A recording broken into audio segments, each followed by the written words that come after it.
this case would be the morally right thing to do. And the morally wrong thing to do would be to not lie. Let's take another example of lying. All right? Let's say, I don't know, your friend has a really important job interview and they want you to look at their resume. And their resume is just, it's terrible, it's awful. It says they went to like dog grooming zoo school and have not worked in 14 years because they decided to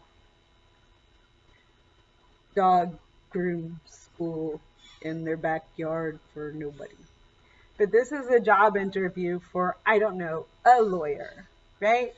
And you look at their resume. You can either lie to them and be like, oh, it's the best resume I've ever seen. You're totally going to get the job. Woo! Or you could tell them the truth and be like, what were you even thinking? Dog grooming school? Why didn't you go to freaking law school? Don't try and get this job. And in that case, if you don't lie to the person, it's going to be way better, right? Telling the truth is the right thing to do in this instance, whereas lying to the person is going to be bad. So again, this shows us that no action is intrinsically good or bad.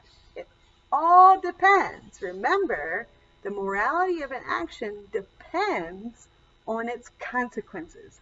Which consequences? The pleasure or pain that the action produces. So a utilitarian could justify a whole lot of actions that we usually think are bad, right? So again with the Nazis, right? There's a group of 10 Nazis who are harassing like 10 Jews, right? Calling them all kinds of ethnic slurs and being jerky Nazis, right? So what do you have a choice between? Punch the Nazi or don't punch the Nazi. And again, like I said, standard case, you think that punching is going to be wrong, right? But in this punching a Nazi case, you can punch or don't punch. If you punch the Nazi, right, it's going to make those 10 Jews really happy and you too. 1100. And how much pain is it going to produce? No one cares about Nazis. They can scream all they like. You keep punching. Right? So no pain there. Who cares? 0. If you don't punch them, right? 0. Nobody's happy in this situation. And no one cares about Nazi happiness. Right? And how much pain is going to produce? Negative 1100. What should you do? What should you always do? Punch a Nazi. Look at how bad my teeth are. Punching a Nazi is always the optimistic action. Okay, so the takeaway from that is this is how you're going to do utilitarian decision procedure. It's called the utilitarian calculus. Why? Because it involves a little bit of maths, right? And again, it also shows us that no action is inherently good or bad.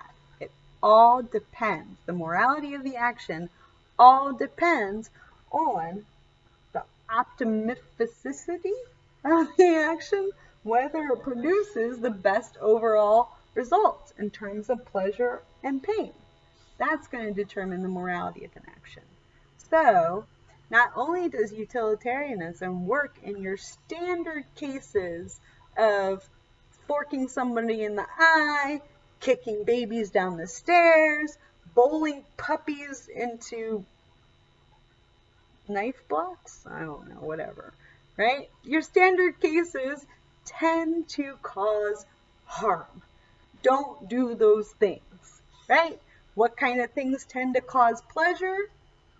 Walking old ladies across the street, giving to charity, you know, things that are beneficent.